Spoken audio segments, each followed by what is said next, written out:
defining a new variable, and I'm assigning a variable, assigning a value to a variable, and we know that I can write here any kind of expression, and the value of this expression will be stored into that variable. Okay, what we see today is first new types of variables, much more powerful, that we can use for storing values, and moreover, also the fact that in addition to write a sequence of assignments like these, and also our input and print statements, we can use some other ways of controlling how statements are executed. So what I'm meaning is that while in this way I am defining a sequence of statements, that means that all these statements are just executed one after the other in this order. We can also use other two kind of constructions in Python for controlling how statements are executed. So what we will see is the cycles. That means repeating the same set of statements many times, and conditional statements. By conditional statements, we mean that we decide what to do according to some condition, something that can be true or false. Okay, so imagine we have. Let's go back to our example. We talked about how we can solve a degree 2 equation. So we have three numbers, A, B, C. I can say A is this and B something else. Or better, I can say that A is a float value that is taken by an input string. So if I write something like this, I say write the degree 2 coefficient.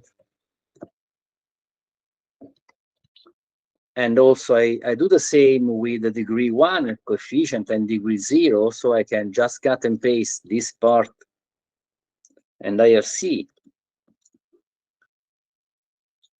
degree 1 and degree 0. And then we have to decide what to do. So we all know which is the formula we will apply to solve this equation. And the first thing we have to be sure about is about the discriminant. So we all call it delta. And how did we compute delta? Can you remember? Can you repeat me which is the expression for computing delta?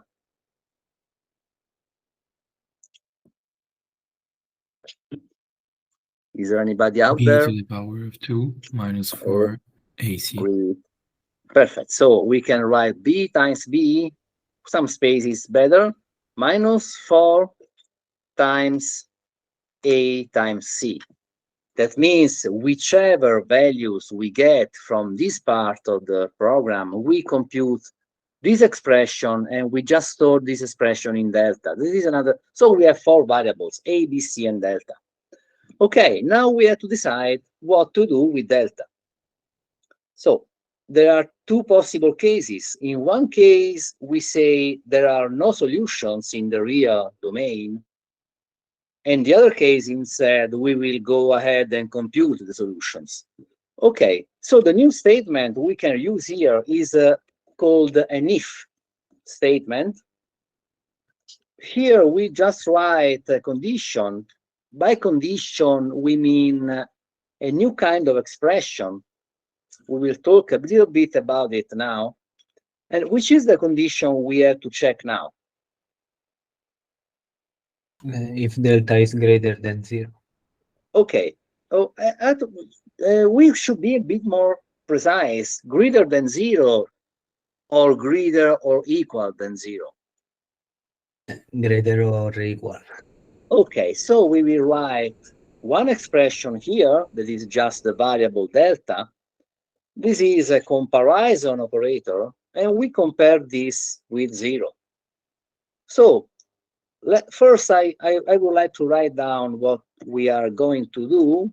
We do something like this. We will put here statements. So the same statements we saw before. We can compute expressions, we can print, we can do whatever we like. And then after that, we have an else, or in some languages, we have otherwise. It means if this condition is true, we do this and this and this. And in the other case, we do something else. Okay, and what's important in this case is that we have to move what we write in Python has to be moved to the right. So when you see these 4 spaces here, we mean that we are writing these statements into the if part. Then we have this word else, and note that the else part is exactly in the same column as the if part. And then again, moving to the right, we have these other statements. After that, we can have, just moving back to the first column, we can have other statements here. Which is the meaning? The meaning is that this portion here is only executed when this value is true, while the other part, in the else part, and I mean all these statements, not only the first one. So we mean also these and these, while these other parts are only executed when false.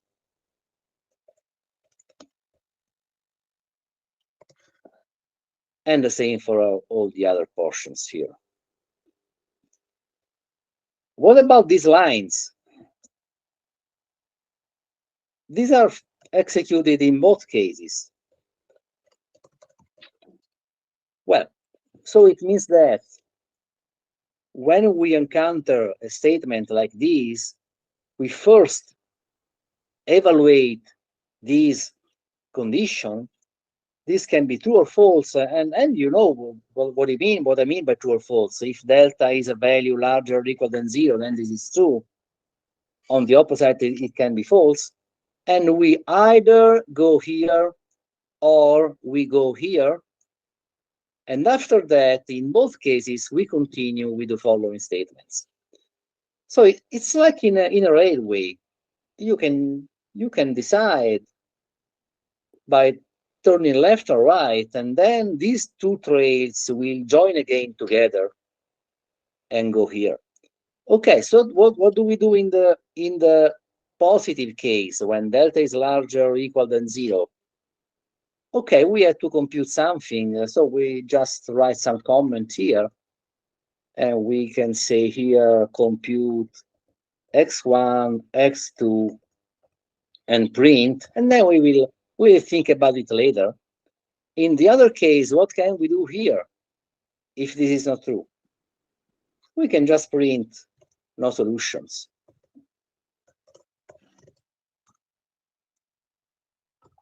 Or better, no real solutions.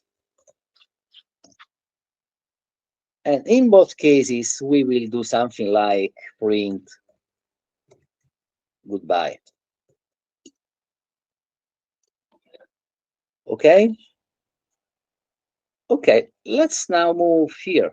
What do we do for computing x1 and x2? We have delta. And what we do here is computing x1. We are just defining a new variable, x1. And what do we put into x1?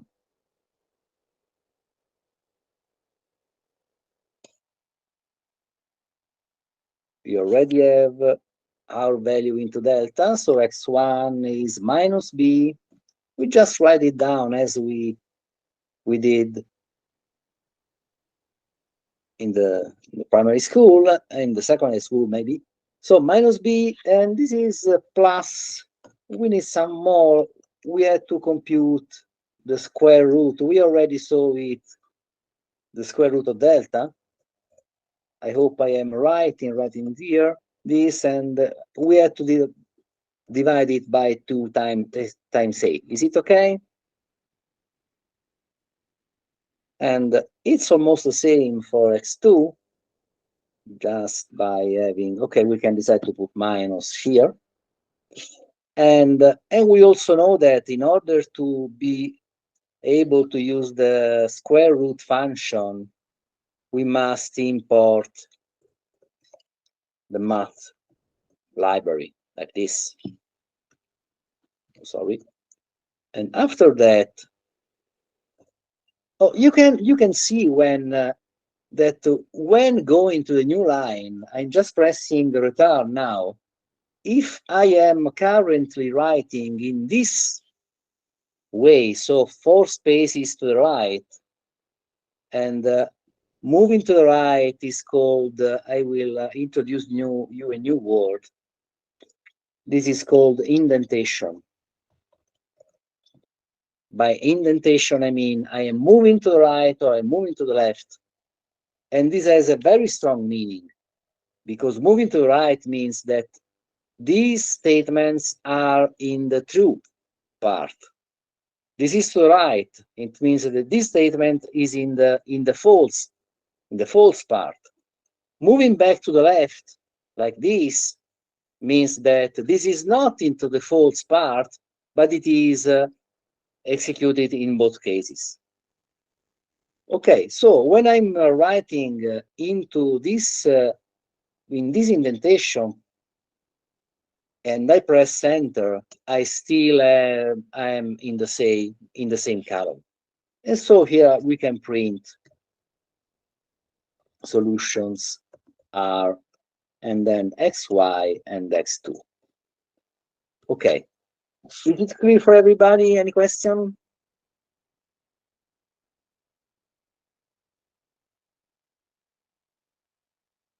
So the question is, in which case do we print goodbye? In any case. In any case, perfect. So we will try now. The problem is that I cannot use my mouse. That's a real problem.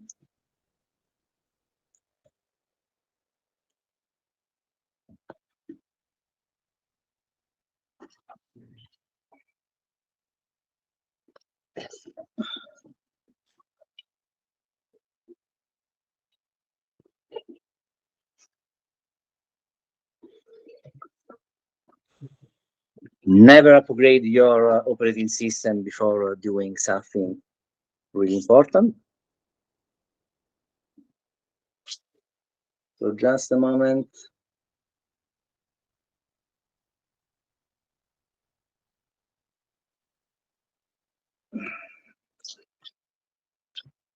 Okay, I press F5 to.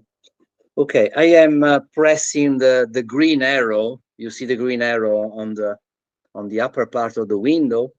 So we are executing line 3. Write the degree 2 coefficient. Let's say that is 23. Enter. Write the degree 1 coefficient. Let it be 10. Enter. The degree 0 coefficient is let's say 1.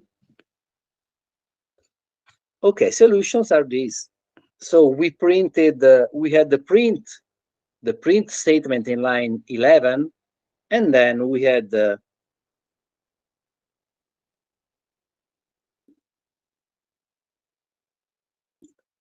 print in line 14. Okay, so we can try again. We can execute again with F.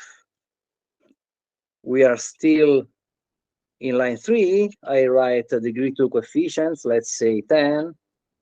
The degree 1 coefficient, let's say 3. The degree 2 is 2, and in this case, we should have a negative delta, so we print no real solutions, and that's okay. Okay. Can we do something better? What if A is negative? Or worse, what is A if A is 0?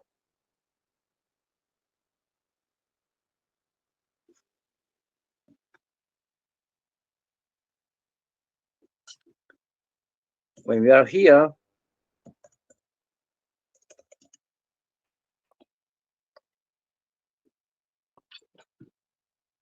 okay, we can check whether A is 0. We can write another if statement. So before going here and computing delta and so on, we just check whether A is 0. And in order to test for equality, we had to use this new symbol. By this double equal, it means test for equality.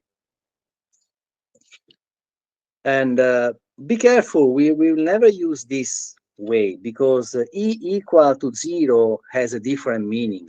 By equal, we mean assignment. So in order to check whether two expressions have the same value, we have to use this new symbol that is the double equal. So I will now show you which are all the comparisons we can perform. These, less than, less or equal, greater than, greater or equal, and different. So this strange symbol here means for not equal. And when we use one of these operators, we just have one expression on the left and one expression on the right, and check whether this is true or false. Okay, these are all the comparisons we can perform in Python and probably in any other programming language. So what if A is 0? What should we do in this case?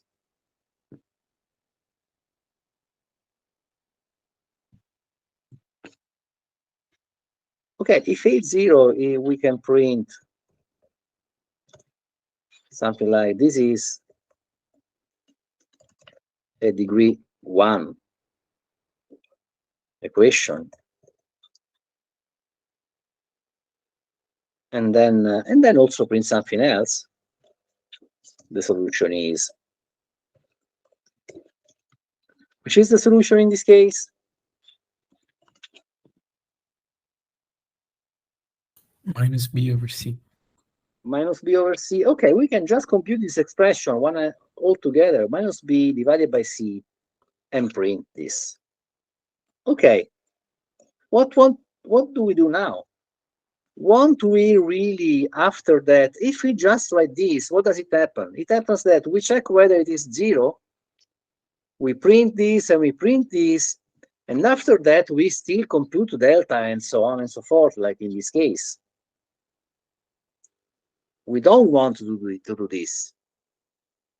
We want that all this portion here is only executed when A is not 0. Okay, so we can use a bit more complicated structure. Why? Because we want to take all this portion here, and all this portion here must be executed only when A is not 0. But this is what we do by the else part. Okay, so we can have here an else part, and we can say that all this part is moved here. Okay, this is just a comment, don't worry.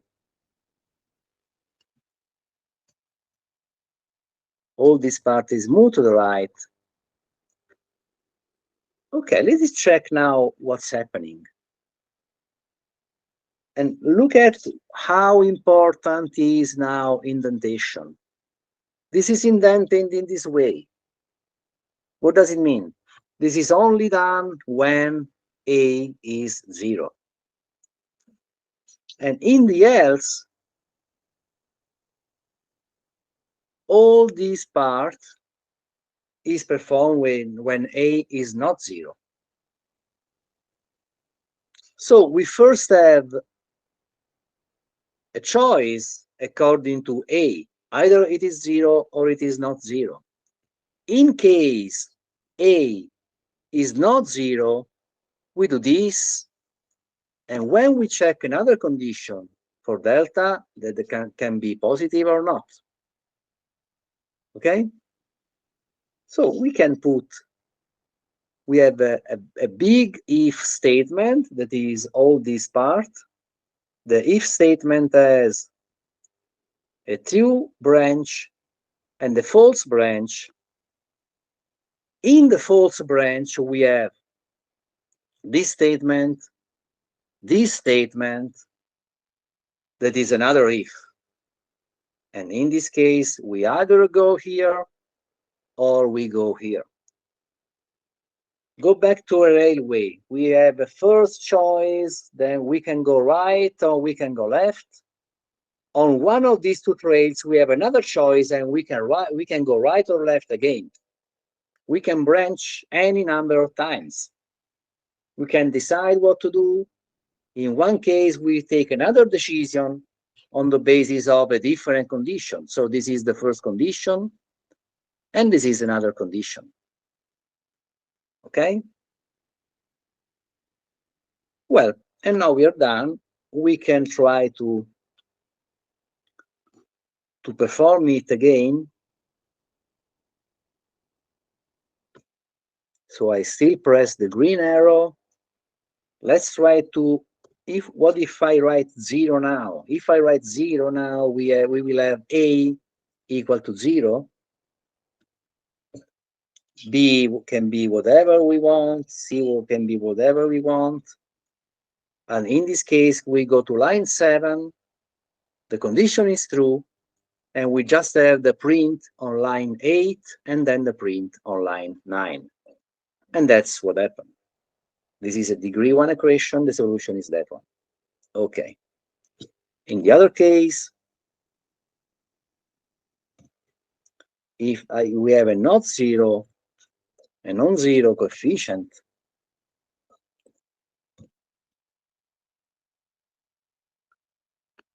can you imagine what does it happen? We go to line 7, A is not 0, so we go to the portion from 11, 12, 13, and so on. So we go computing delta, and then we check whether delta is larger than 0 or equal to 0 or not. And we will see the two solutions. So in this case, we went to lines 14, 15, and 16. Okay, so once we know the if-else, we can decide what to do. Decide on the basis of the conditions. What we have here, to be more clear, when we have an if, what we have here is a Boolean expression. It's something that can be true or false. And remember that true or false are written in this way with the capital T and capital F. And we have whatever we like here and then. Well, let's go now to the second part of the new tools we will see in Python. The second part is working with sequences.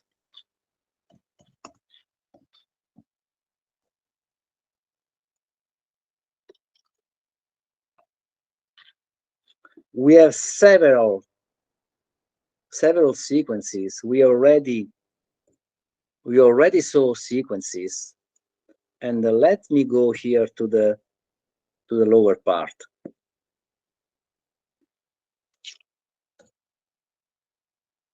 We already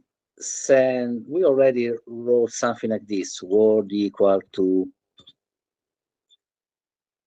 goodbye. Oh, I don't like to call it word. Let's call it S equal to goodbye. What is S? You remember we had the type that says that S is a string, and what is new is that S actually is a sequence. A sequence means that we have several values having the same name.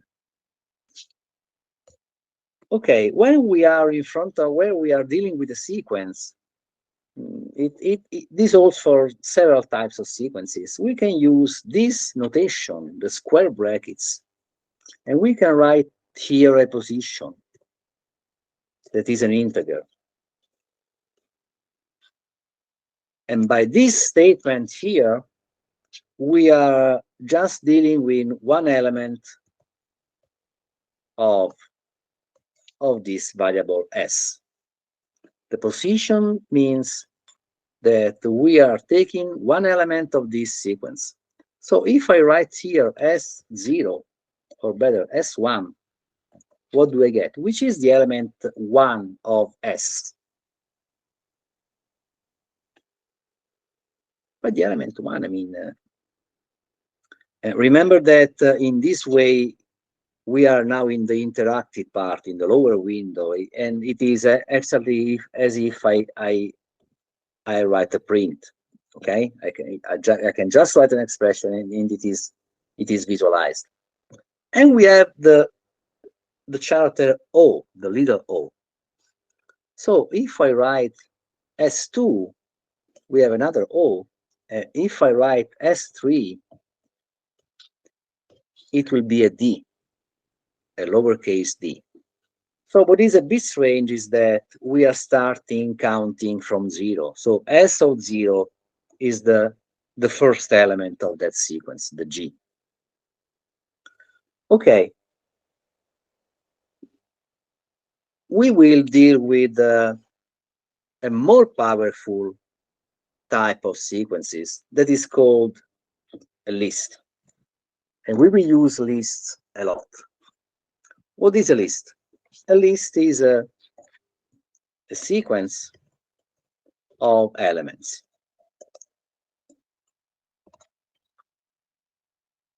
How do we build a list?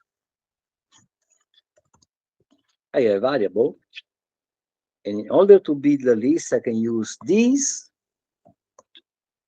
square brackets, and then I can write something, then separated by a comma, something else, then separated by a comma, something else, and so on. And then we will close these brackets. In this way, we build a sequence. For example, we can have a sequence containing 23, 4, 12, and 45. Okay. So what if we print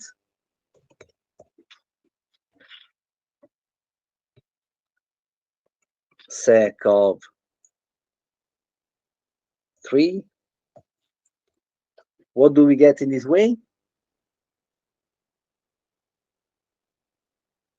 We should have learned which is the element in position 3 here. 12. Not exactly, because we always start counting from 0. So this is element in position 0, not in position 1. So this is element 0, 1, 2, 3. So at the element in position 3, now I press again the green arrow, so I execute all this code. So I execute line 3 and line 4, and we get 45. So sec of 3 is the third element. The first element is the element 0. Well, and what if I say print sec in position 20 divided by 10 plus 1. What do I get here? Okay, what's important is that I put some spaces just to read it better. What's important is that into the square brackets here, I must write an expression whose value is a proper position. What is 20 divided by 10? This is a not trivial question. What is the result of 20 divided by 10 in that way? 2 as an integer number. 2 as an integer, that's important. Plus 1, we have 3. Okay, so if we again execute this, we already have another time we are printing this last element. I am not sure what can happen if I use a float value here. And if I try to execute this, I get an error. I cannot use a float position, but I can use an integer position. Any expression is okay. So I can also say, I can have a variable x equal to 4 and then print sec of x. Is it okay this way? Which is the value of this expression? That's 4. Is there an element in position 4 here? Actually, the syntax is okay. What's important is that this is an integer, but the problem is that if I try to execute this, I get an error again because, sorry, I'm trying to.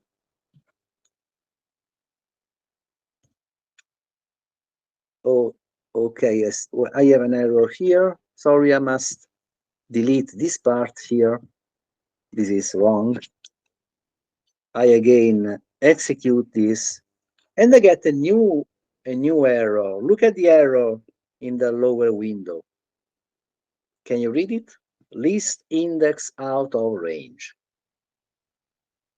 This means that we are using here a value that is not correct because it is 4. If I write 2 here, what do I get?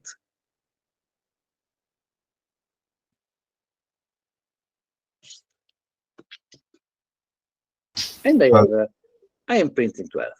Okay, so what's interesting is that they have a sequence of elements. They are not homogeneous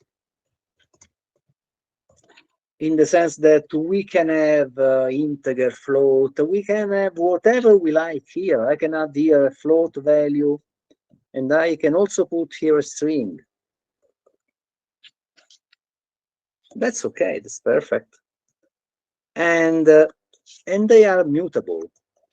By mutable, I mean that I can assign a value to an element.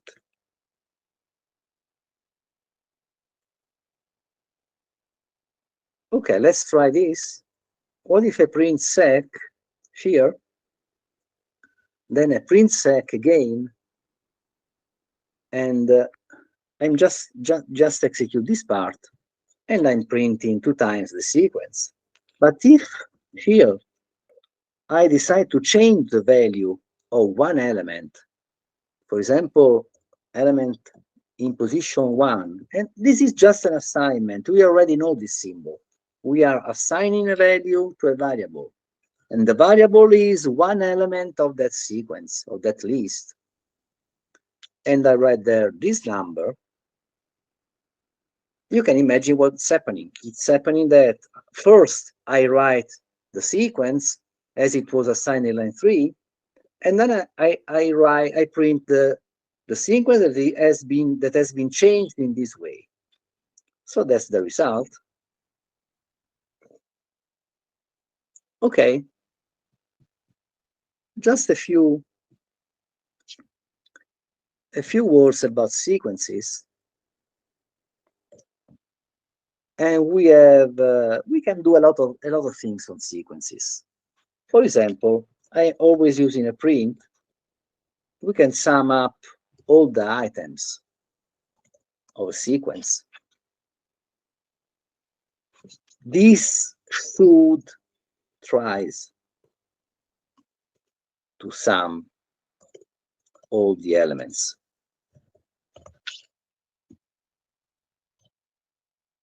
Another thing that we can do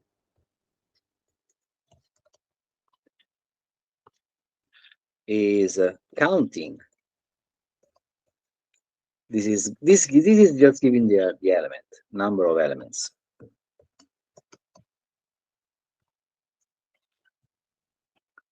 Okay, can you imagine what's happening now? What if I execute this portion of code? That's okay with this print. That is okay with this print. Has been changed in this way. And then we print a length, which is the length of this sequence. The number of elements. How elements do we have there? There are 6, okay. And then we try to sum up all the elements and print the value. Let's try to execute again. And we get correctly the 6, so you were right. And then we have an error. Why do we have an error? We can sum by. We cannot sum by. Well, okay. So let's try to change the element.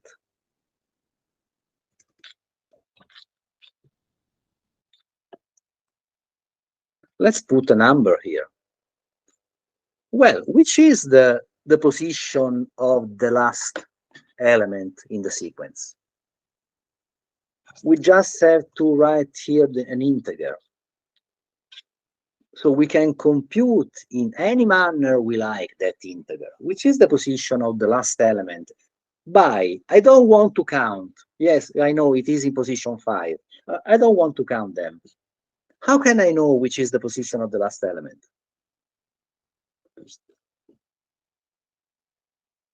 We have the length. Length minus 1. Length minus 1, you're right. Why?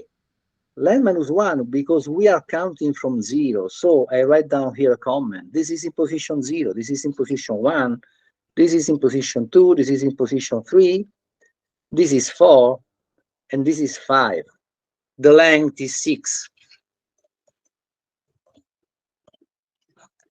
The length is 6. So the last element is always, can be always be found by length of that sequence minus 1.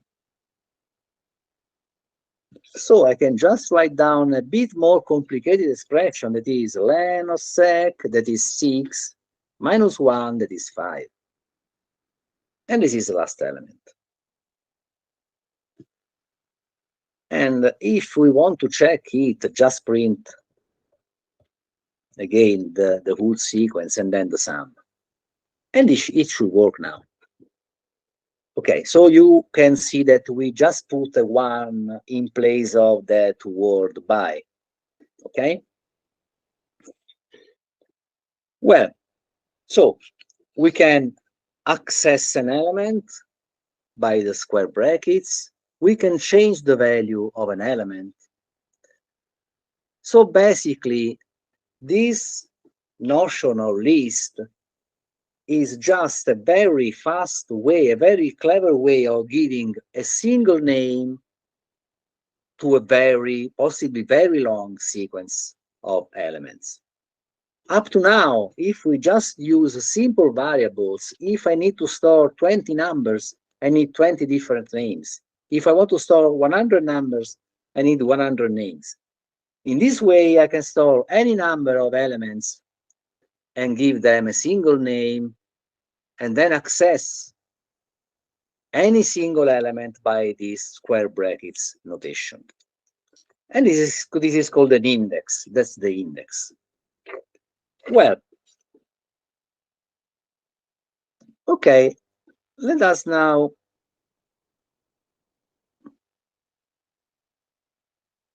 I will show you some very strange behavior. Imagine we have this variable here. What is it? Why is it different from this? Can you tell me which is the difference in these two cases? What if I have the first or the second assignment? In the first case, what is X?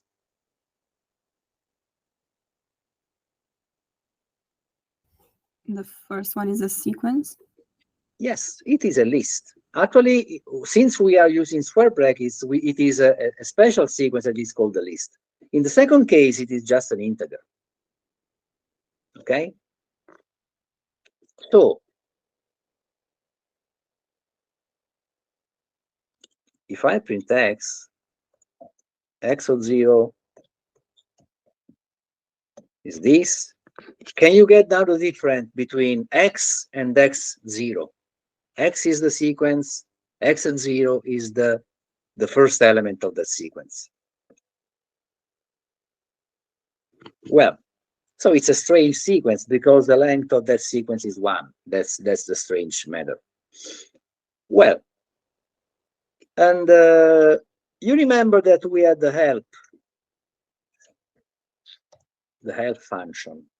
We can ask, what can we do with x? First of all, I want to show you what is x. And it is just called a list. And what is this? They are square brackets, empty square brackets.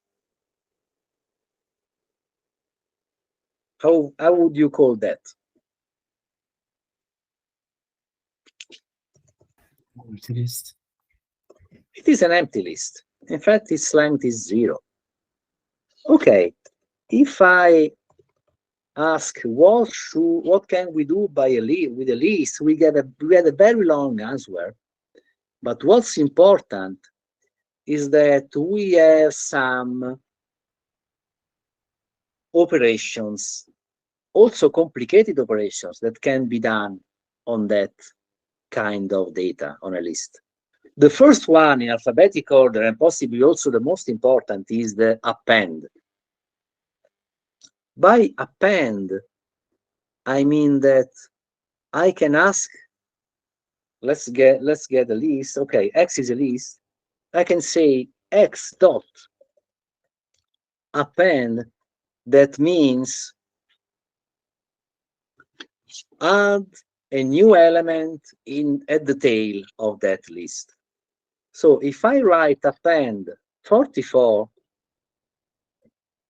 the effect is that the list X that was just one element now is a list with 2 elements. So by append, I can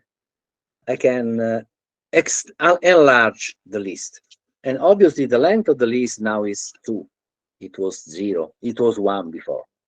And remember that y was this. So what if I say y dot append? In this manner, I am saying, hey, please, object y, you have to append 55. While in the previous case, I say, hey, object x, you have to append 44. So y has been changed. And if I again ask to append 55, I will have a list with 2 elements.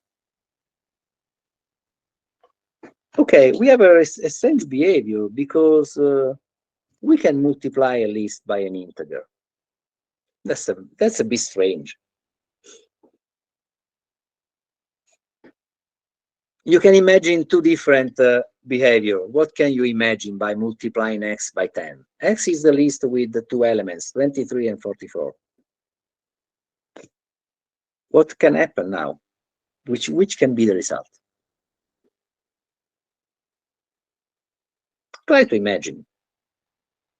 Or if you have Tony on your PC, you are already trying to do this. So this is just concatenating the same sequence 10 times. X is still the same, but in this way I get another list that is 10 times the same list concatenated 10 times, one attached to the other. Well,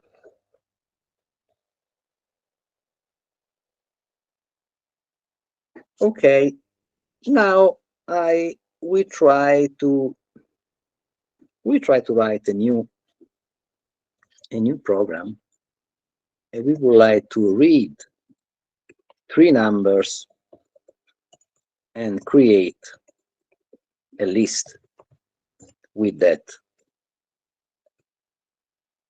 those numbers. Okay, how should we do this?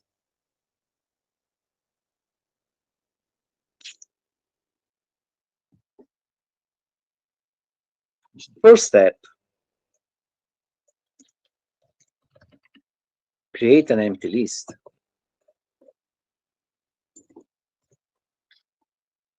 And then append the numbers read from the keyboard, one at a time. That's the simplest way. So how do we create an empty list?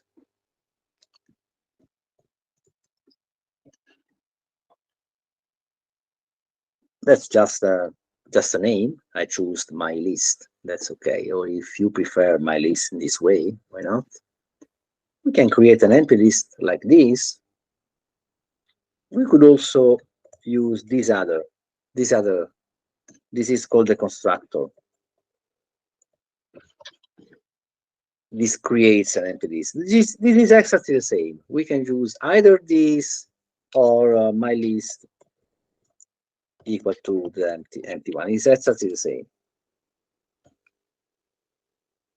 Well, and after that, just read a number, convert it into a float. We get input, write a number,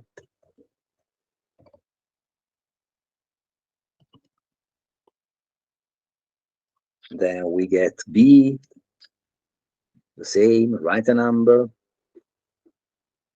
then we get C, write a number, and then we get my list. I want to append A. Sorry. We append A.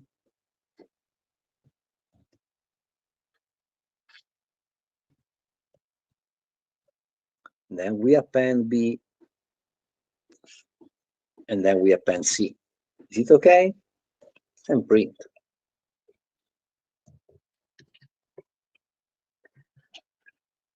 And that's one way to do it.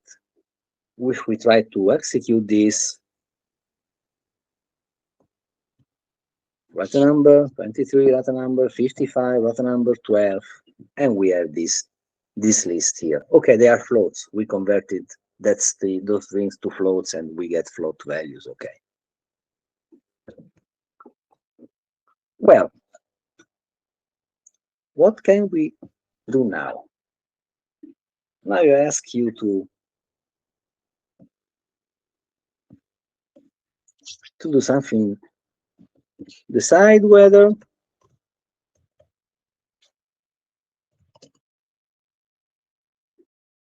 which is the largest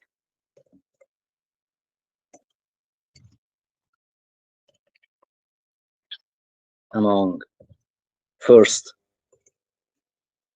and last elements, and print head or tail. Okay, are we able to do this?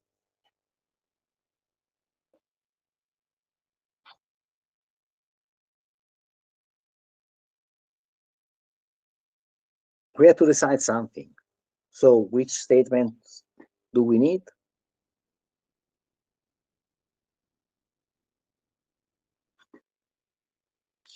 we need an if, which is the condition, which is the first element, the head element in my list. How can we access the value in the first in the head element of my list? I don't like A or S1. My list. Actually, I don't like too much to call it the first element, because by first we mean number one, but we know that this is in position 0. That's the head element. Okay, this is a number. And we can compare it, if you prefer, larger or equal, with my list, which is the last one.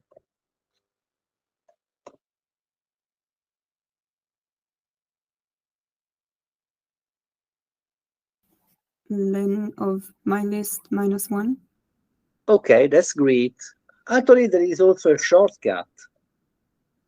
Well, so you said correctly, you said len of my list -1. That's okay.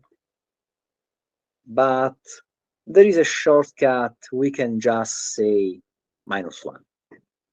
By minus negative.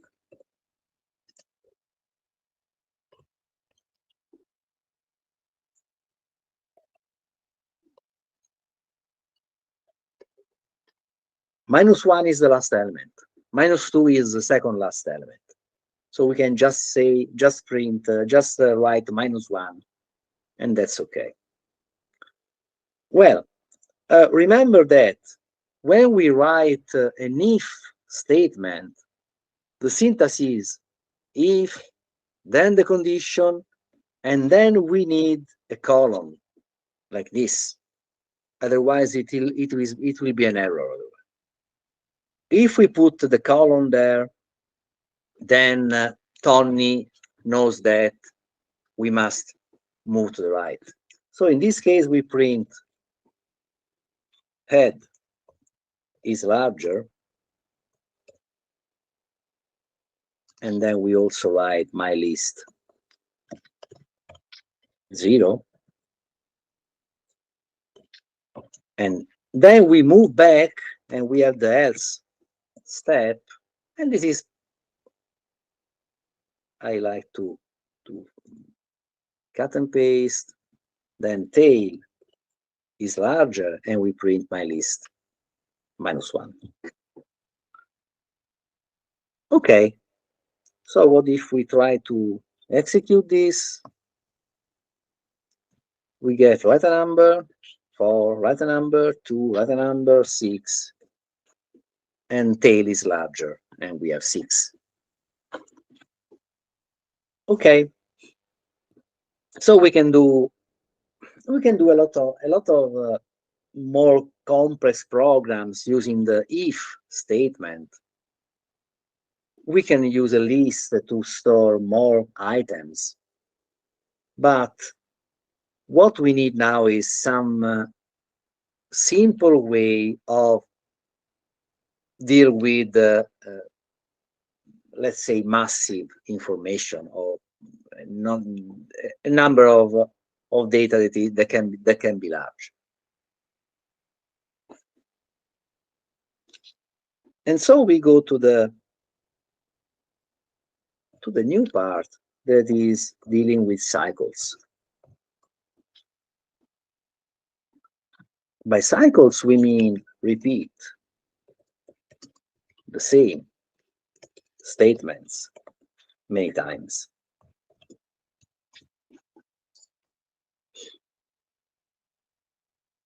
And actually, we have two ways of writing a cycle in Python, and they are completely different concepts. We have a while statements. That means that the syntax is more complicated, but by while we mean repeat as long as a condition is true. And that's a very powerful statement. And I will show you, and this is the first way of writing a cycle. The second way of writing a cycle is the for statement. That means, I will put here another comment, repeat scanning all elements in a sequence.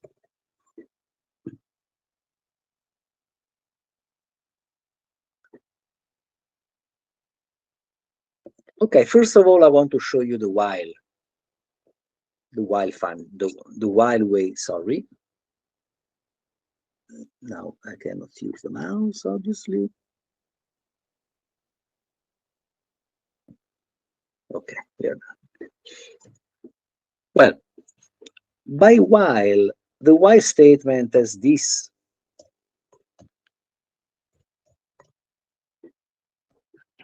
We have a condition here, and again, condition is an expression that is true or false. For example, comparing two values. So it is a Boolean expression. And if the expression is true or false, we have statements here. Again, we have a colon after the condition, as in the if, and we are moving to the right now. And all these statements here are into the cycle. And then we can go back here and can have other statements here. And what's the meaning? The meaning is execute these when condition is true, and then after go back to the condition.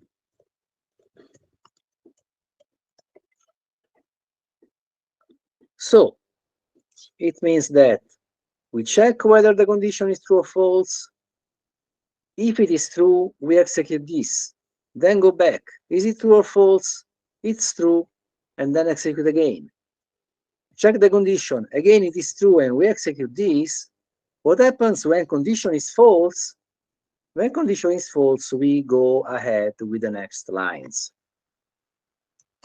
So continue from here. When condition is false.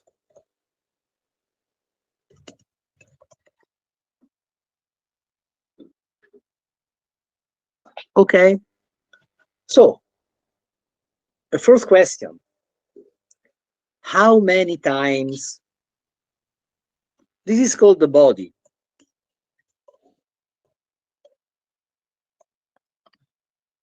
Of the cycle. All this part here is called the body of the cycle. All the part that is to the right. What can we have here? Whatever you like. Assignments. You can have if statements if you like. You can have whatever there. And you can have whatever here. So how many times do we execute the body? Minimum and maximum.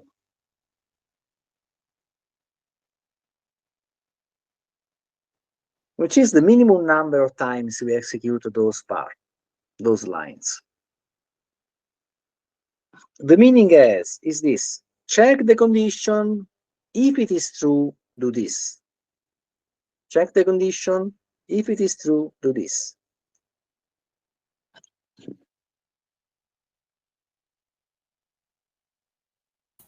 Even never?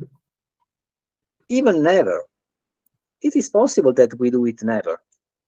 We are executing a program, we have lines here, and then we get this while loop. It can happen that the condition is false. If the condition is false, we never execute this part, and we just go here, which is the maximum. So the minimum number of times we do all this body can be 0, and which is the maximum number of times.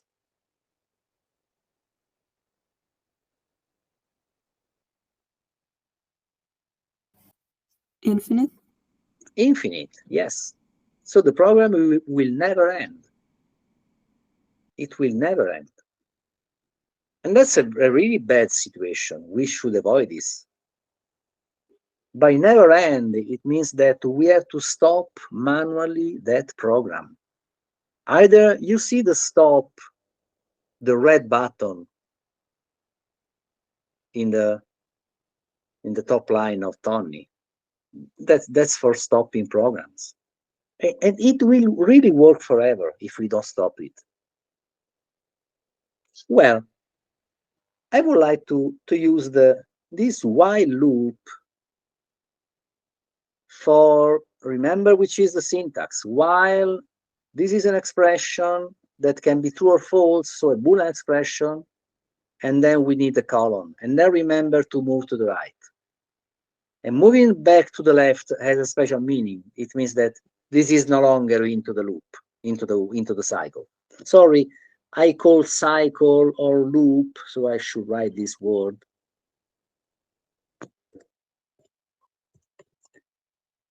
This is called also a loop in programming. Well, so let's use a while, and I want to do this. Read a number, an integer, from keyboard, and then print all numbers from 0 to that integer, included. Okay, so we start by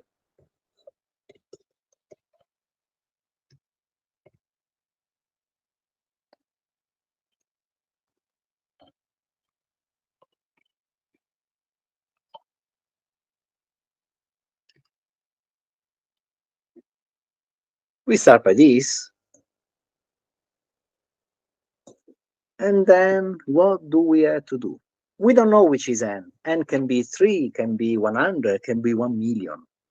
And we have to print 0, 1, 2, 3, 4, 5, up to that number. Imagine what you are doing if you are doing it by hand. I give you a number, I give you 10, and you start writing numbers from 0 to 10. What do you have in mind? You write 0, then you have to count. Then you write 1, and then you move to 2 and write and print. Then you move to 3 and print, move to 4 and print, and you will stop sooner or later. So let us start by a new variable, and we put here a number. And then we have a while. I do not write anything here by now, but we print count, and then we should change the value in count, moving to the next integer. And then, so this is the body of the while loop. Print a number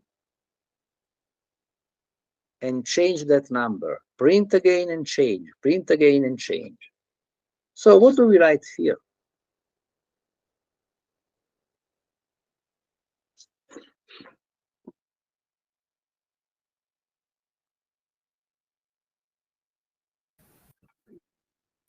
Count equals count plus 1. Yeah. So what does it mean? Count, oh, let's put here a comment.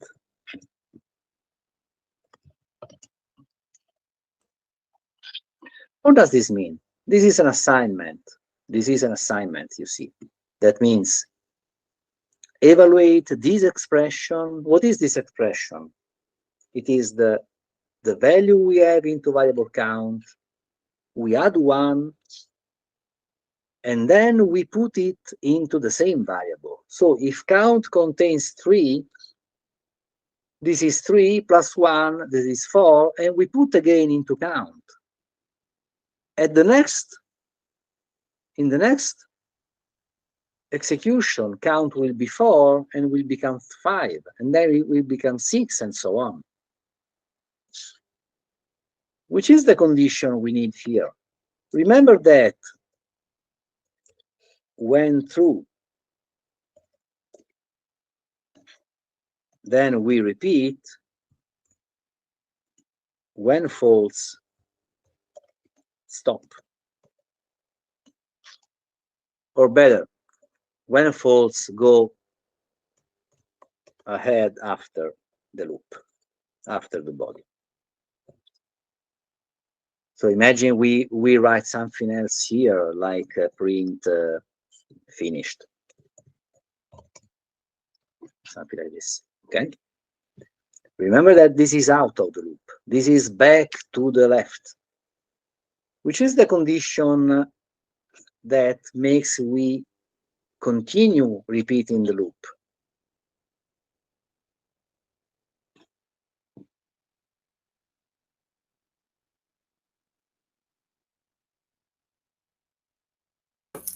Count different from n? Count different from n. Let's try. Different means this. N is a number. For example, n is what we typed on the keyboard. Let's say 10. Count is 0. Now it's 0. It is different from n. Yes. And we print 0. Then count becomes 1. Is it different from n? N was 10. Okay. Again. Which is the only question I must put. I'm asking this. From 0 to that integer included. Let's try to execute this program here.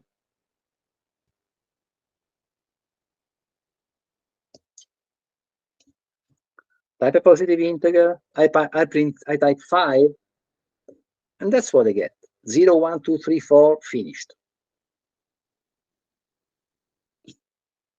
I want to show something. What if I just move this here? What does it happen in this way?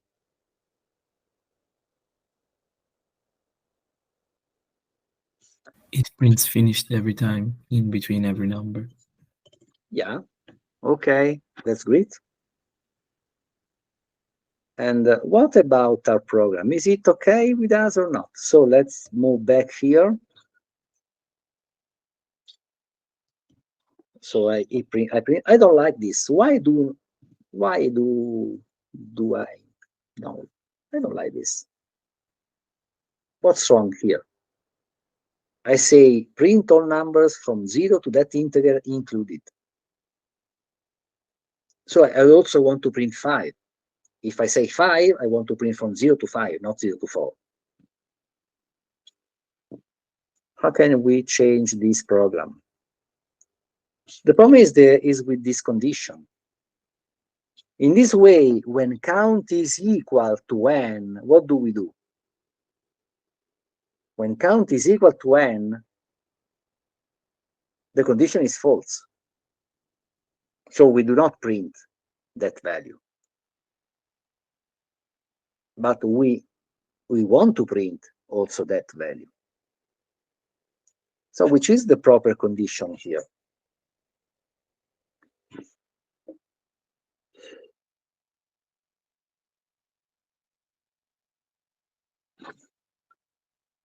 What about less than n?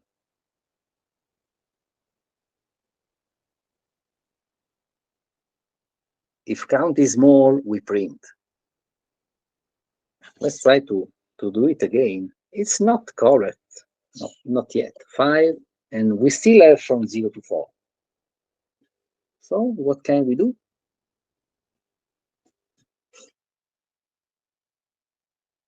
If n is 5, when count is 4, we print. Then count becomes 5. 5 is less than 5, yes or not? No, 5 is not less than 5. We can write less than equal. And we can write less or equal, right? So this is a very frequent problem. The problem is that we have to check whether we do one. We call each time we perform the body, we call it an iteration. I'll print that word here. An iteration is one execution of the loop. So the problem is just performing one iteration less or one iteration more than needed. So this is okay now. Type a positive integer 5, and we print from 0 to 5. That's okay. And obviously, this can be done any number of times. If I write 300, I'm printing all the numbers up to 300. Okay. Well,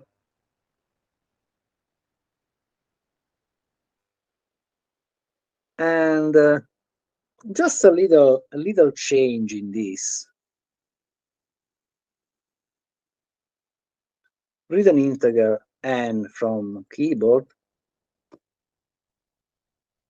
then read another integer key from keyboard, and print all the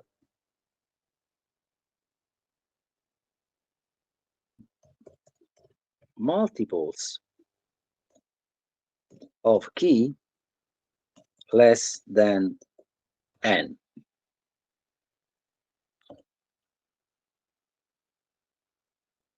Do it by hand. Obviously, we have another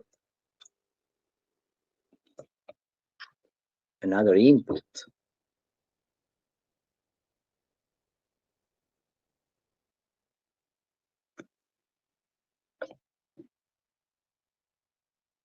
What do I want? I want this. If I have, for example, 100 here, and for example, I print 20,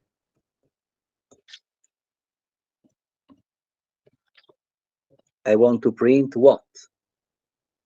All the multiples, I mean 20, 40, 60, 80, and stop. Less than n. I don't want to print 100. And to be more precise, for example, if it is 21, I want to print 21, 42, 63, 84, and stop. Okay? So are you able to change this program in order to do this?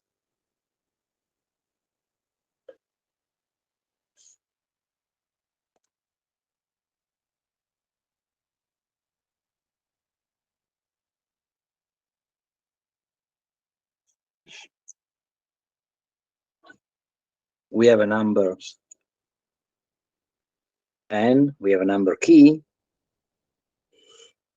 I don't like this count. I prefer to call it value now. So don't use count, use this value name, it's better. Count is for counting. The name is important. The name of a variable can be any. We choose the name, but if we choose a name that has a meaning, it's easier for us to understand what we are writing. Okay, what do we do here? Do it by hand. I say you 21. 121 and 21. What do? You print 21. And then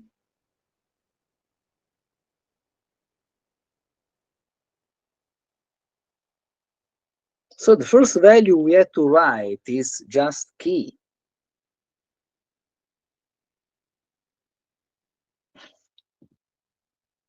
And we print value. Okay? And what about this now?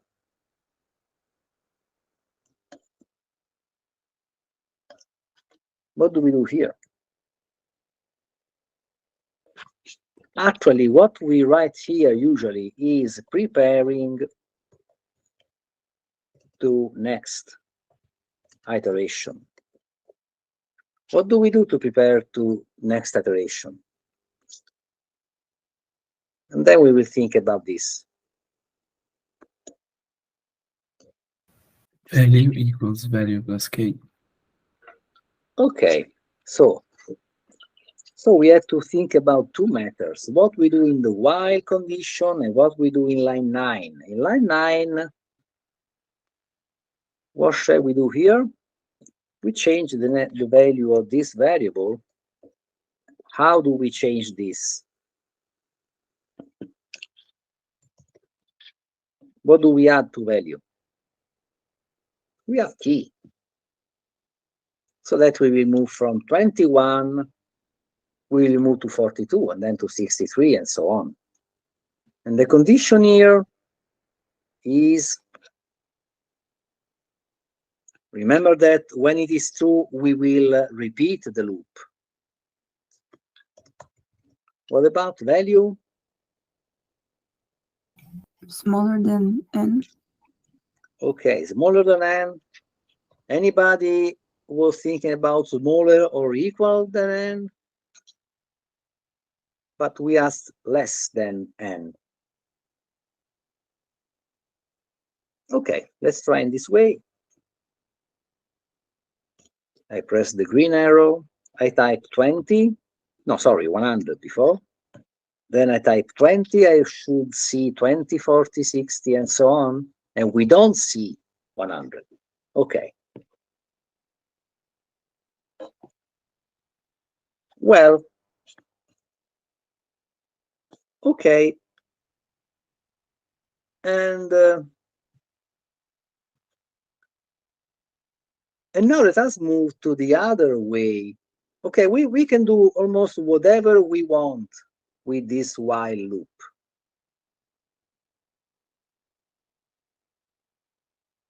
Imagine we have this.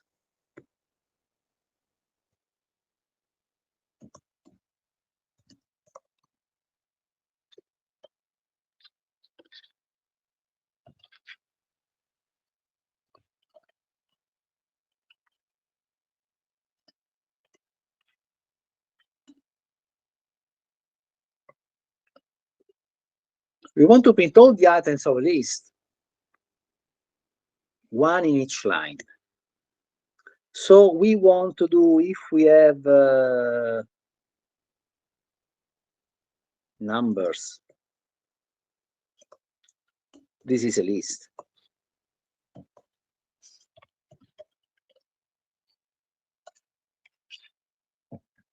What we want to do is something like print numbers position 0. And then we want to do this many times. I will write something like this: position 1, position 2, position 3, position 4. I don't know. I don't know. The problem is that I don't know how many they are. The numbers can be as long as we don't know in advance how long is number. And I don't want to write a very long program to do this. So what can I do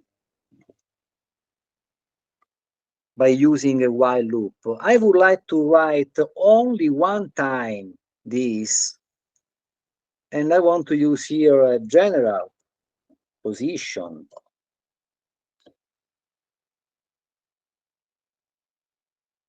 And I want to repeat it many times. That's what I want to do.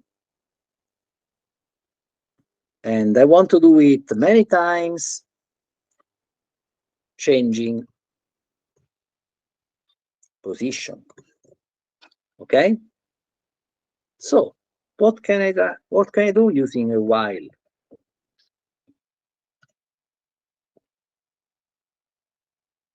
I want to print element in position 0, then 1, 2, 3, 4, and so on, up to what?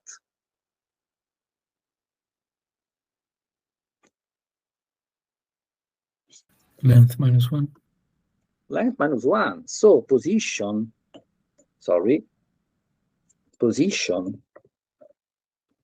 will be 0, 1, 2, up to len of numbers -1. Okay? Well, so let's write it down now. Why don't we use just position? This is a good name for a variable. And what we do with position here? We start from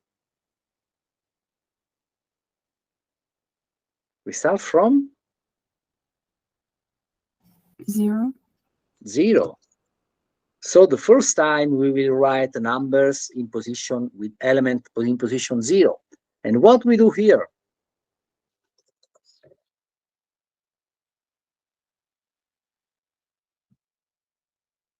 At each step, position must be changed, incrementing by 1.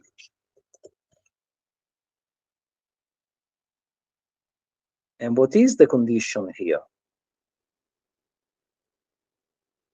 Remember that if we just write print will visualize that value and go to the new line, as you can see below.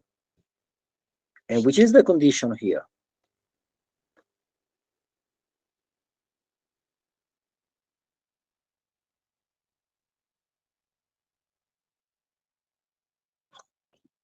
Remember that true means continue.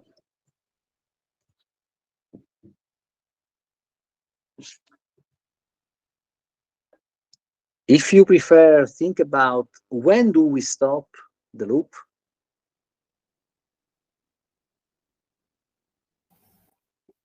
Position smaller than length. More than length. Let's try. So if it is greater than length, we stop. So we continue if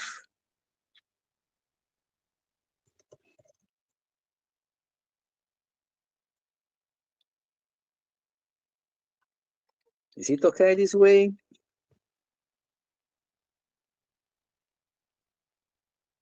Length of numbers is the length of that sequence. So position is 0, then it is incremented by 1, incremented by 1, incremented by 1. As long as it is small enough, we print an increment, print an increment. When it is too large, we stop. Shall we try? Oops. What does it happen? Read there. Line 6.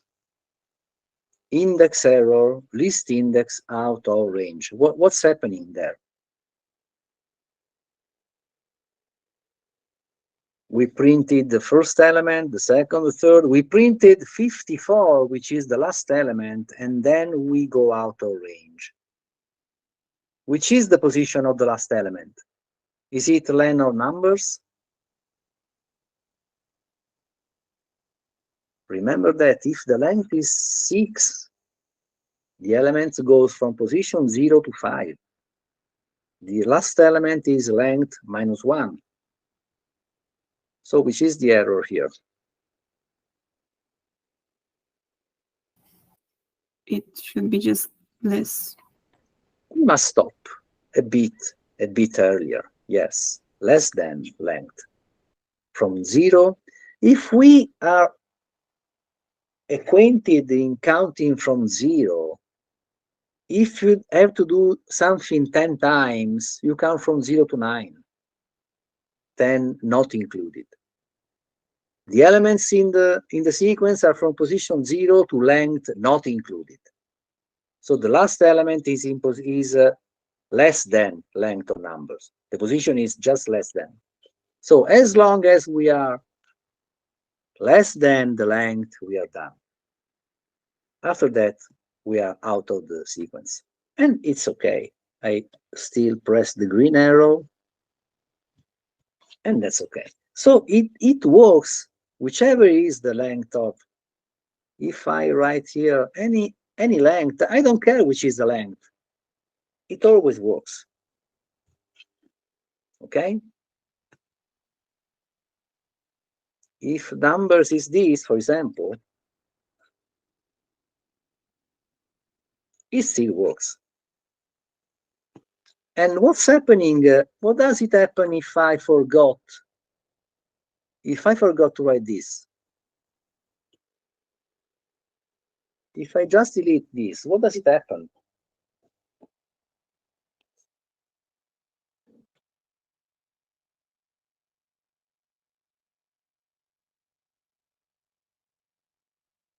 Do it by hand. Position is 0 initially.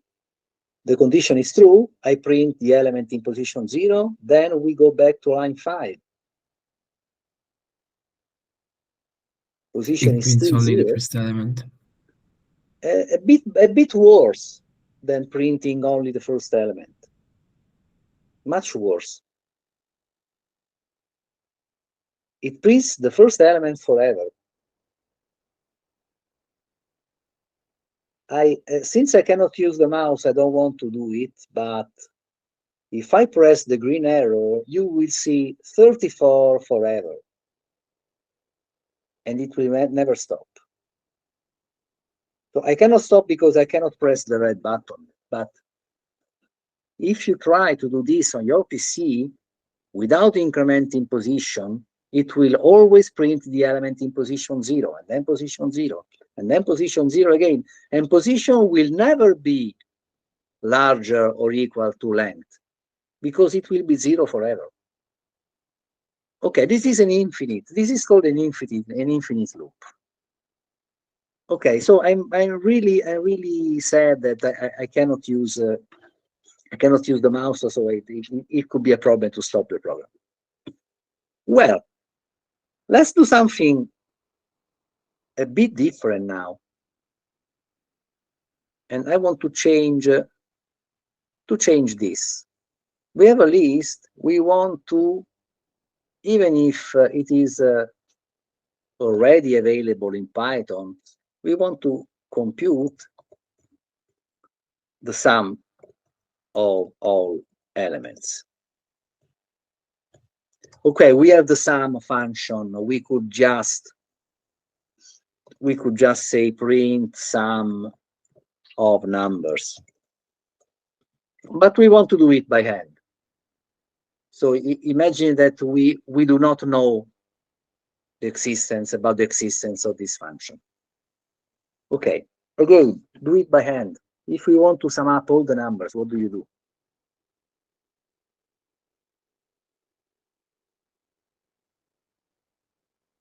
Are you able to compute this sum? 34 plus 3 plus 3 plus 54? I hope you can. Are you able to describe how do you compute that sum? Imagine these are really many.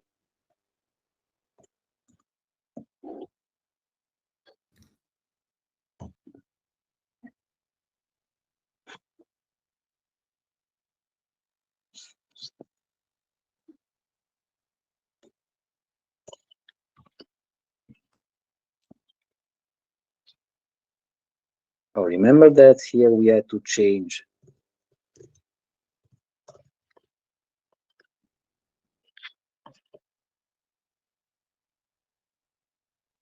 We don't want to print anything here. What do we have to do here? Can I try? Yeah.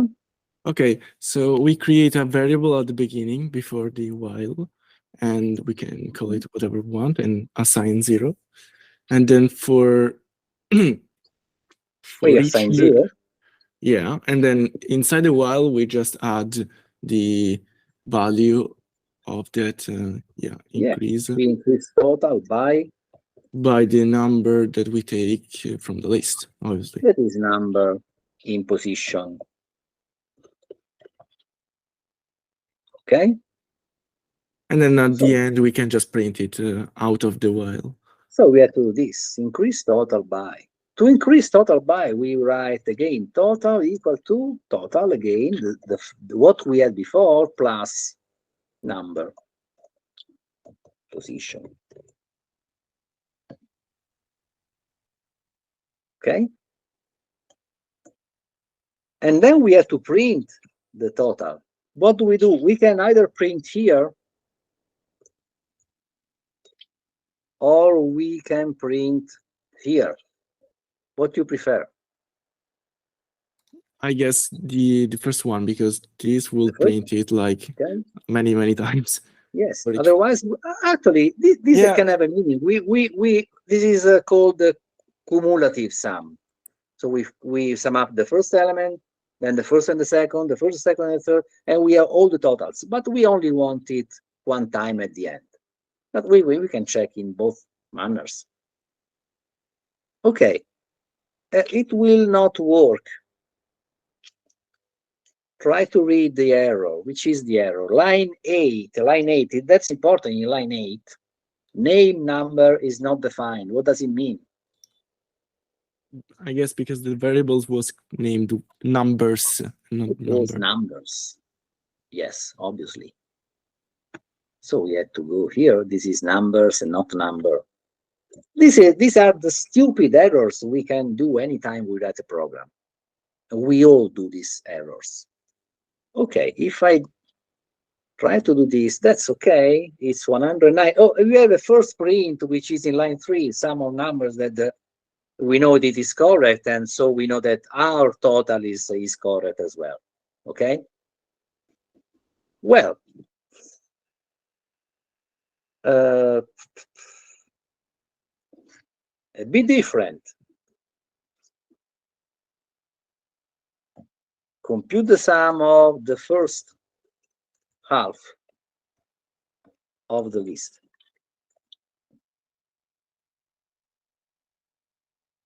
The first half means from 0, so from position 0 to, which is the first half.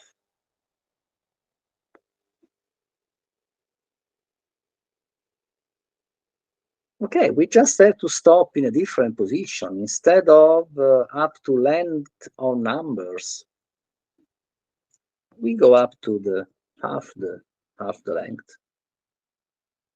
Okay, if they are even, they are odd, we could argument about this, but okay, this is not our goal. So we have a different condition here for stopping. Okay. Oh, sorry. Well, and this is the first half is 94. I hope this is right. Yes, there is a 54 there. Well, and now a bit different. The sum of all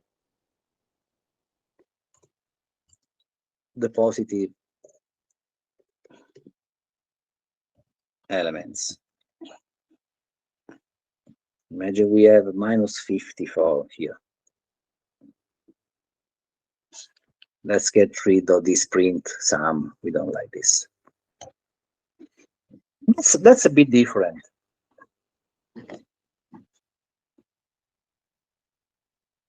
Let's do it by hand. We start from 0. Okay, we meet 34. Is it good or not? Yes, it is positive. So we add 34. Then we get 3. Is it good or not? Yes, we must add this also. We must add this also. When we look at this, we decide not to sum. So we discard this element. We don't add this element. This is okay. This is okay. This is okay. Okay, we can decide 0 or not, but we are just summing 0 or not, doesn't change at all. we don't take this, and we have to take this. So what should we do?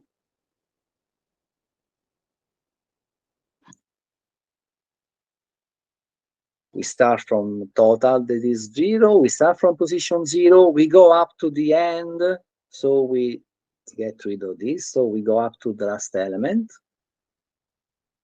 And the problem is now we must do this only if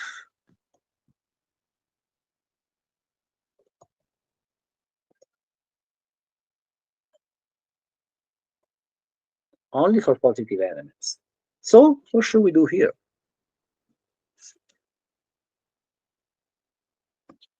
Put an if. Put an if, yes. So if we will talk about the condition, and this is into the if. So only when the condition is true, we add this element. Oh, sorry, I haven't said that. When we write an if statement, we can write an if else, but we can also write an if without else. An if without else means if it is true, we do this, otherwise we don't do anything. So which is the condition here?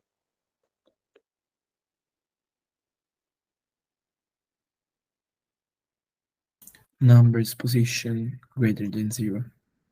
Well, Or even greater or equal. since- greater, actually, we are summing, so 0, we can take 0, we cannot take 0, it's the same, doesn't change. So if it is larger than 0 or larger equal is okay as well. And what about this? Which is the proper indentation? It is this or this? The first one. What if I put it here? Then we need to put an else and then position equal position plus 1. Yes, but we go to next element only when the number is positive. If the number is not positive, we do not perform the addition in line 9, and we also do not increment position.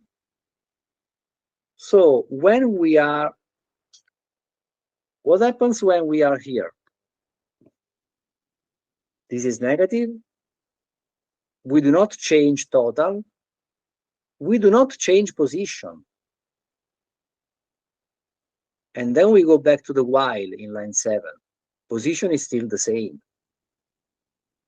And it is still negative. We don't change total. We don't change position. So what does it happen in this way?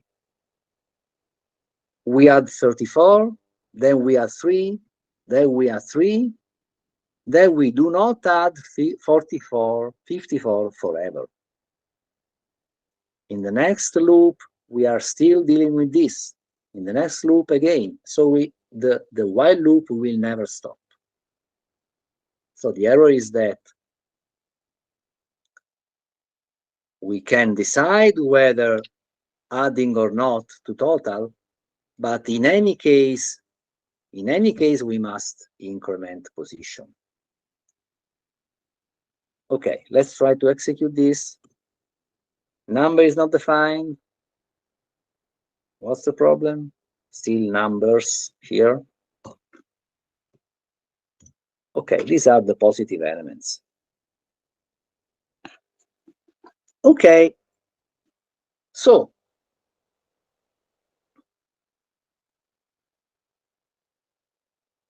actually, I want to do this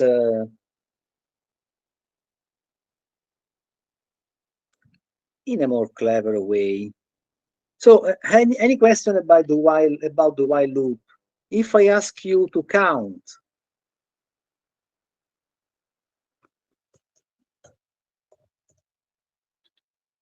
the number of strictly positive elements,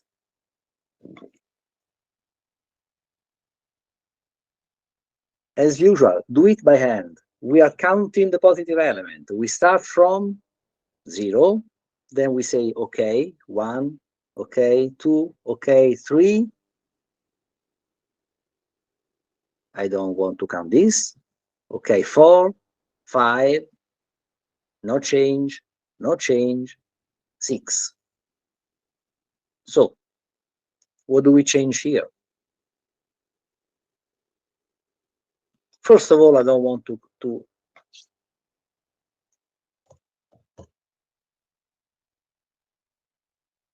strictly positive, so only if it is strictly larger than 0. And what do we do here?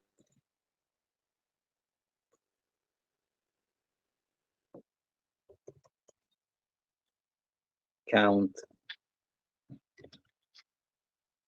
Okay, this is a shortcut. Plus equal is exactly as count equal to count plus 1.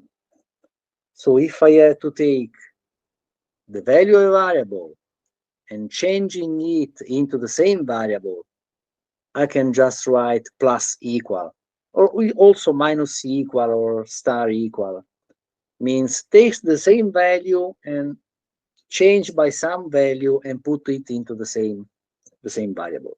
So plus equal 1 is a short way for incrementing by 1. And we do it only when the number is strictly positive.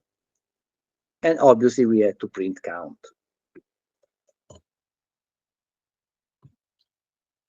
Okay, and this is 6. Well, just another small change. Count the number of strictly positive and count the number of strictly negative elements. Just think about it for a while. We can do it in 2 ways. Either we do this, and then we do this again in a second step with a different loop and so on. But if we want to do it in a single scanning of the sequence, what can we do?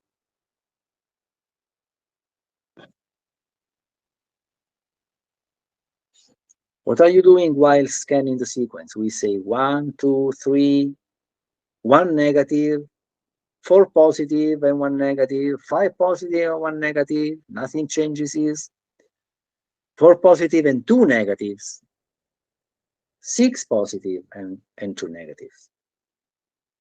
Okay, so what do we need? Another variable that counts all the negatives. Yeah, what's a name you like for the first and the second variable? I don't like count 1 and count 2. Let's call it count positive and count negative. Okay, position is okay, the while loop is okay, we are scanning from the first to last element. What if it is positive?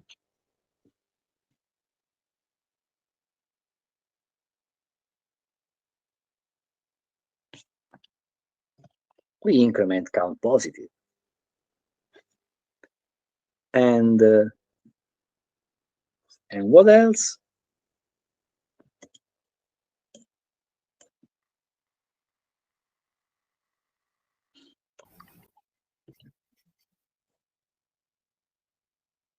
What do we do If here? it's not 0, we increment count negative.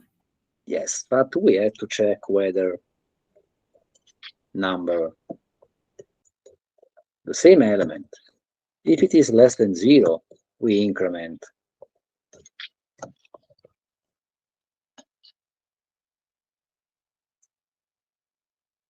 Okay, we need an if here also. look at the indentation. This is the if, this is the else. For this if, they are in the same column, you see? And in the else case, then we still have to check whether it is really negative or not. It can be 0. And this is done only if this condition is true. So in this case, we are into this if. Okay, otherwise we do nothing.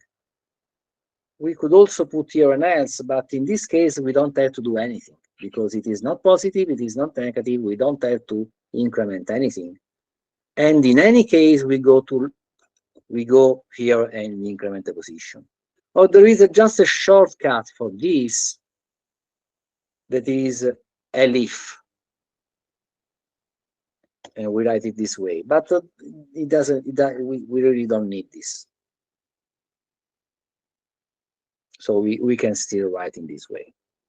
Okay, and obviously we will print both counters.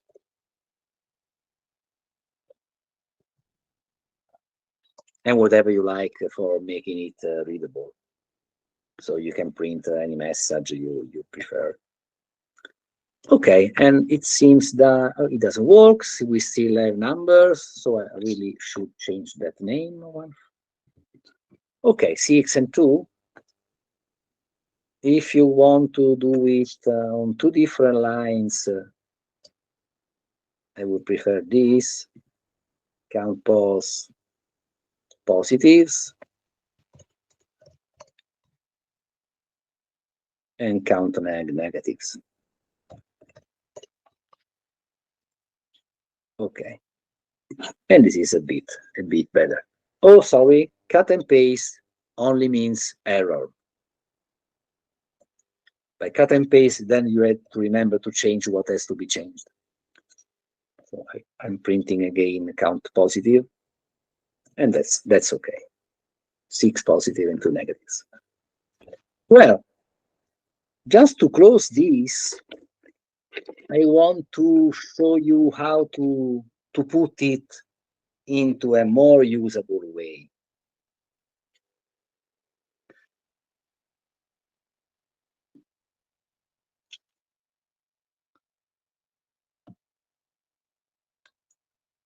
And okay, what does it happen when we write a equal to math.sqrt of 45? Or we write b equal to math.sqrt of a plus 1. What are we doing? How do we call this? We call it a function.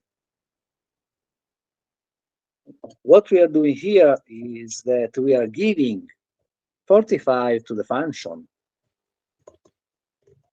sqrt, and we are getting back a result. Okay? And the same in the second line, we are taking the same function. We are giving, I don't know what, but to the function, the same function, and getting back a result. So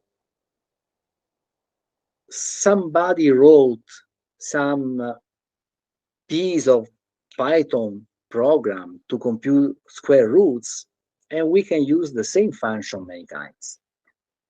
Okay, what we want to do now is writing a function and use it as many times as we like. And we have a new word that is def. By def, we are defining a new function.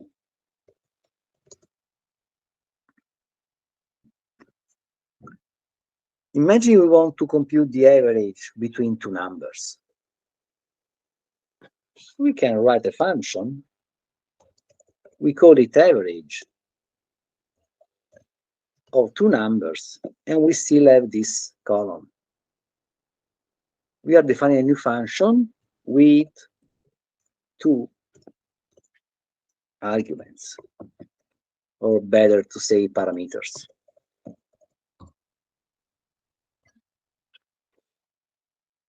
Are we able to compute the average between two numbers?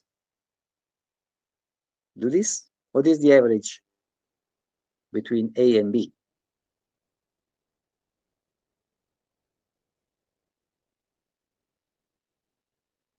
Are you there? A plus B out. Let's call it AB. So it's A plus B divided by 2. Okay, so we have this new word, def, and we have another new word that is return. That value. Okay, once we do this, we can say x is 45, y is 20, and n is equal to average of x and y. And I can also say whatever you like, z is equal to average of x and 5, and I can say print m z, and I can also write here now something else, print average of 23 and z. What am I doing? Okay, I'm just playing, but I am saying use this function, apply this function to this value and this value, then apply and then store the result in M. Then do the same, store in Z what you get by applying the same function to X and 5. And here I'm saying, okay, again, compute the same function on 23 and Z, and the result is just printed. We are defining the function one time, and we are using, or as you must say, we are calling the function average. This is called the function call. Okay, when we are calling this function, first of all, I want to show you that it all works. I hope. Okay, it's working. What does it happen when we do this? Okay, let's get rid of the following part. We are calling function, and what happens is, first, evaluate the parameters. Okay, which is the value of the first parameter is 44, the second is 20. Then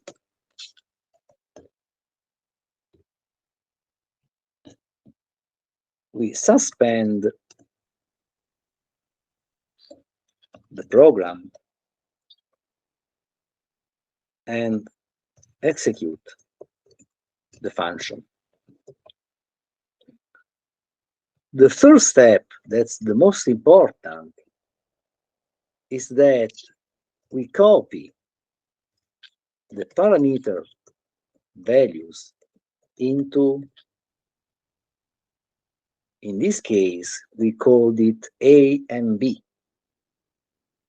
So what happens is that since the values of X and Y are 45 and 20, here we will have that A and B will be 45 and 20.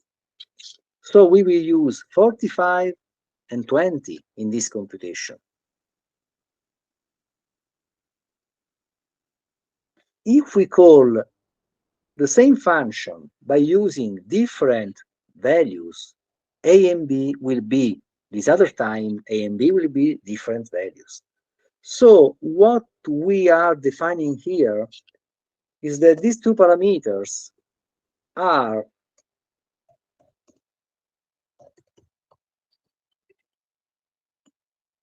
are determined by the function call.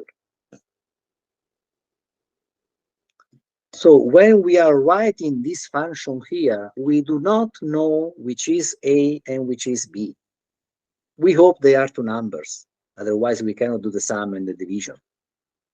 But they can be any pair of numbers.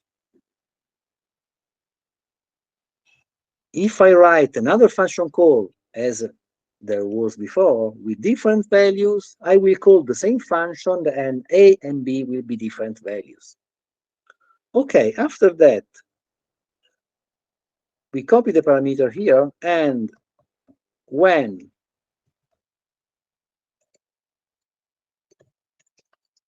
return is performed,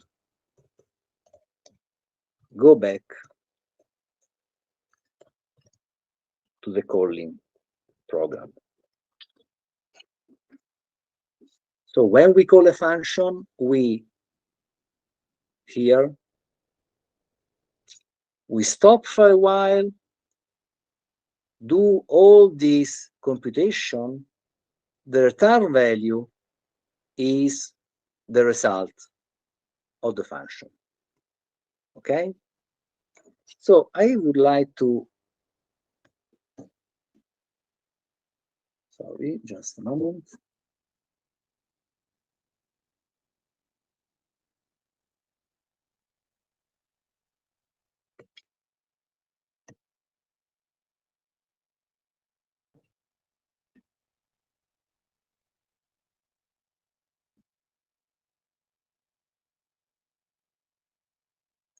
Okay, I would like to, if I can use this mouse now.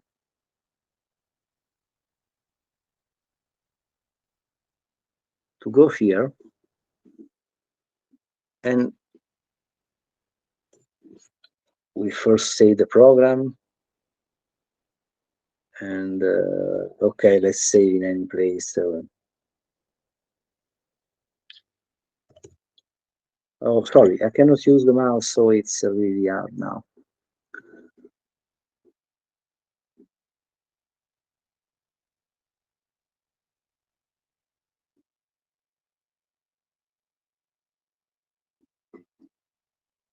Okay.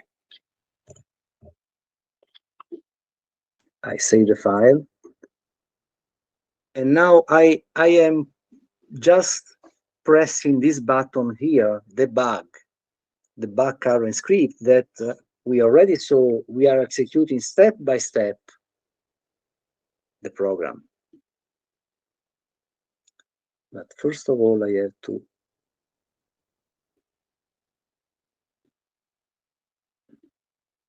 I cannot do it. Sorry.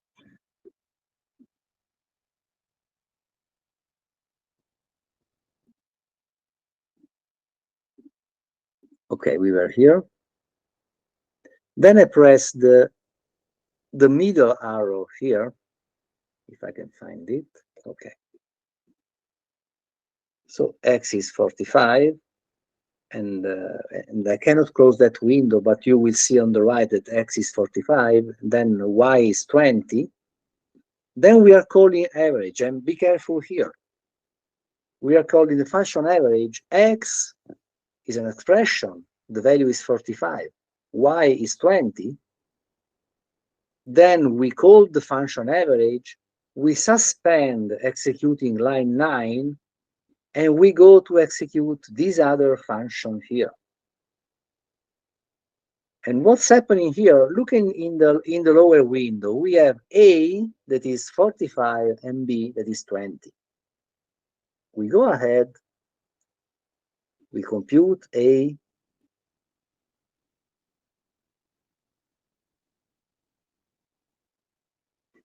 sorry,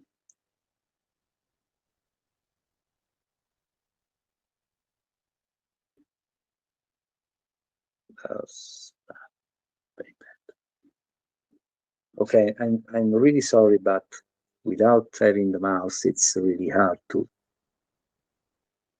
Okay, I close the window. I am very.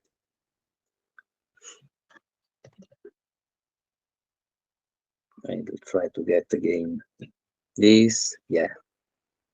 Well, I'm really sorry, but what happens is that the variable AD is computed and we return the correct value. Well, I just want to take you 10 minutes more and try to define a function as before.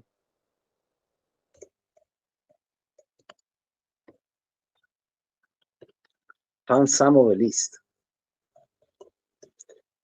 We already did it, but I just want to do it as a function. Sum of a list, we take our sequence, and we call it sequence here, and we do all we did before. So we have a total that is equal to 0, and we have a position that starts from 0, and while position is less than length of sequence,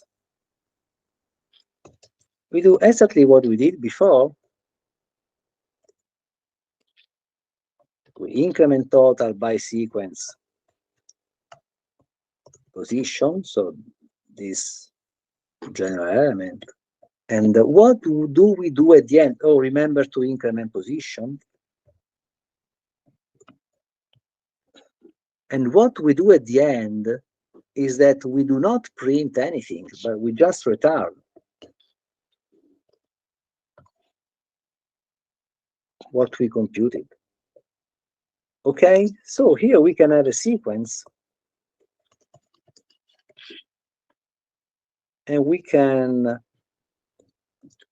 call sum of a list,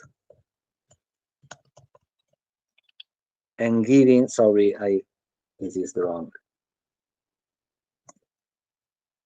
We call sum of a list, and we pass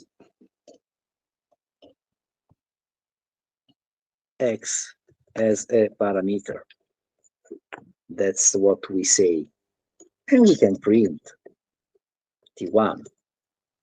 But after that, we can say we have another list.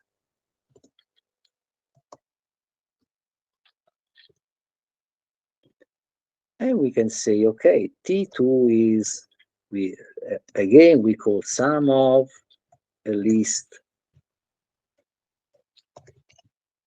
And we pass another list. Okay, so we can define a function and then use the function as many times as we like. Okay, if I try to execute this program, probably I made some error. Oh, it works the first time. Great. So what's important when defining a function is that that's the most important way. Never worry about the parameter value.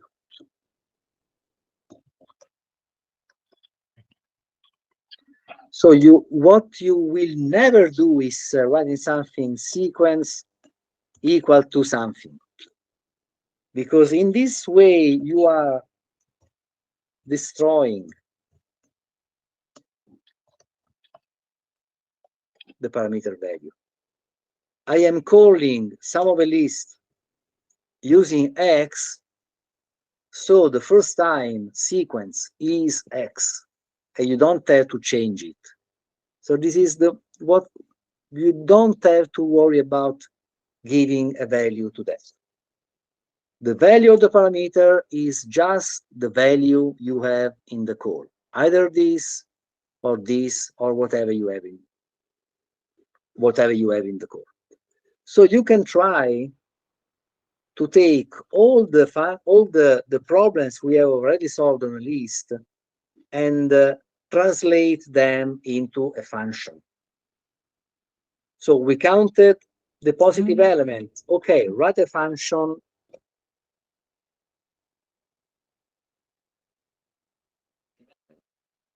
we wrote a function for summing up all the positive elements. Okay, we write a function instead of doing it one time. Sorry, we just call a function for define a function and call it.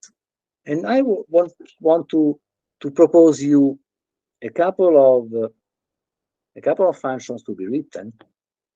I write you the first line. The first one is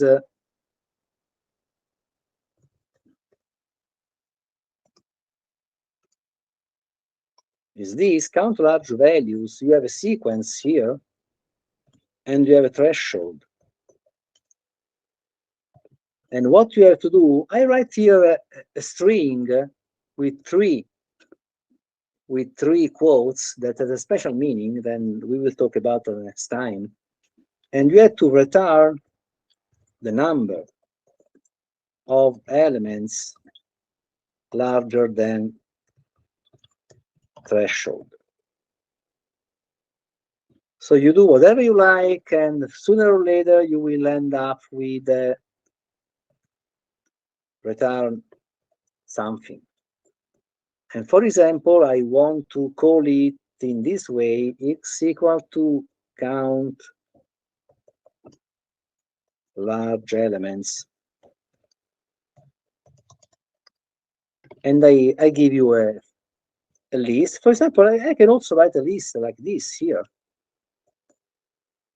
And then I give you 20. And you have to return the number of elements that are larger than 20. Or in another case, I can ask you to count large elements, give you a different list, and count elements larger than 40. Okay? So another problem you should solve is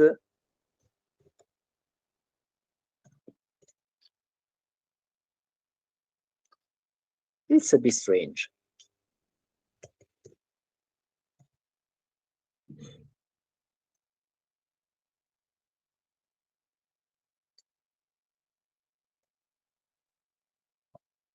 The problem is this. Imagine you have a sheet of paper and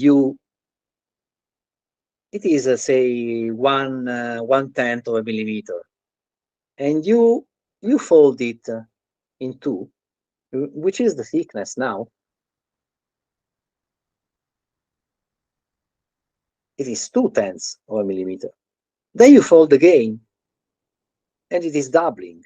So anytime you fold, it is doubling. The problem is how many times should the sheet be folded in two for reaching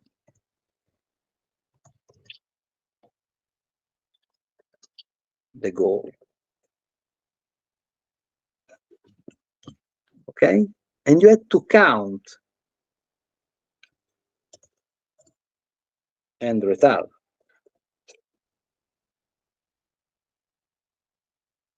For example, okay, you must do something here, and then you have to return something. But for example, if I print count fold, if I have my sheet that is 0.1 millimeters, and I want to reach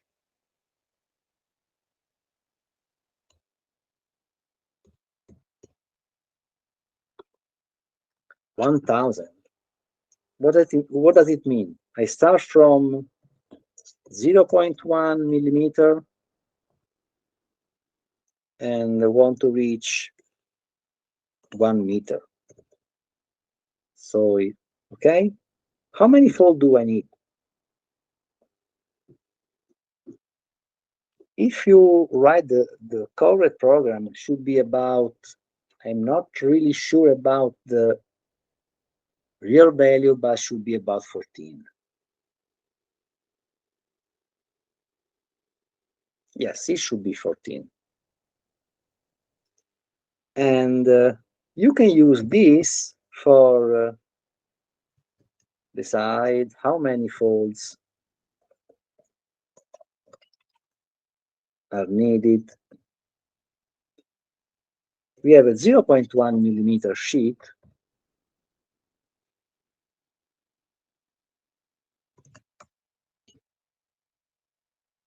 To reach the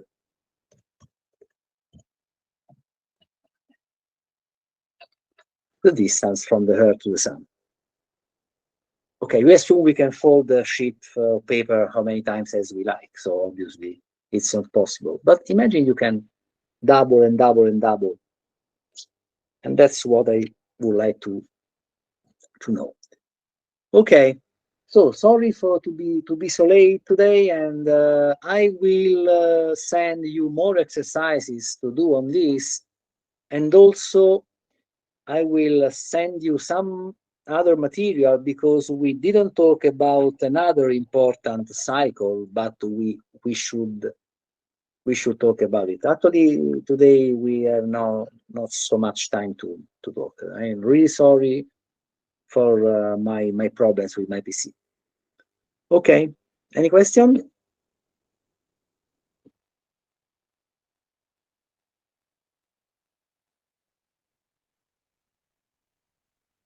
Well, okay, so we can close and see you. Have a Merry Christmas and see you next year. Right? I don't remember which is the next time, but we will meet I think in the second week of January, if I'm not wrong, or the third. I don't remember. Okay. Bye bye. Goodbye. Bye. Bye.